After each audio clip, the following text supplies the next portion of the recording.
berkah nggak kalau istri kerja tanpa izin suami, Bu ya? Subhanallah. Pertama, kalau si istri tidak mendapatkan izin, dia adalah maksiat. Selagi di rumah masih dicukupi. Ya maksiat. Selagi di rumah masih dicukupi dan haram hukumnya. Karena apa? Dia tidak patuh kepada sang suami. Selagi di rumah ada. Makna cukup itu bukan berarti harus mobil mewah, bukan. Cukup, ya cukup untuk hidupnya dia dan seterusnya. Baik, kemudian yang namanya kerja yang tidak baik, ya tidak diridhoi oleh suami, ya bukan menghasilkan sesuatu yang berkah dong. Maka kepada istri waspada, dan para suami tolonglah, kalau seandainya menemukan Anda lemah di dalam memberi nafkah, kemudian Anda melihat suami istri Anda bakat, kalaupun Anda jangan sampai Anda terlalu keras dalam hal ini. Memang dia mungkin berbakat, izinkan, tapi harus ada rambu-rambunya. Ada kontrol, ya. Yang repot bukan malah diizinkan, disuruh suaminya pergi jauh. Ini kan repot. Istrinya disuruh pergi jauh, bahkan suaminya juga. Gitu, baik. Jadi seperti itu.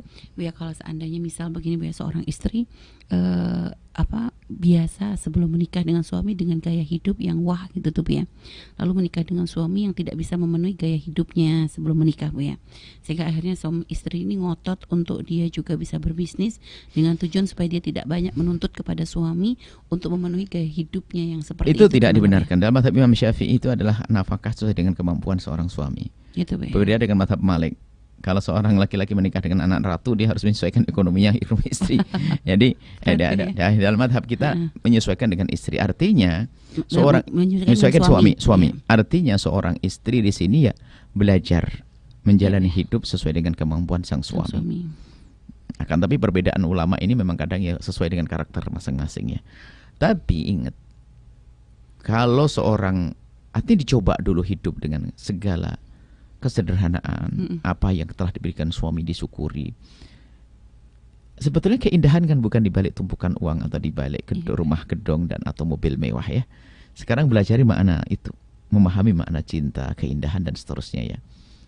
Sehingga kita menemukan juga orang yang biasa dengan hidup kaya raya, ternyata setelah berkeluarga mereka malah tidak senang dengan cara semacam itu.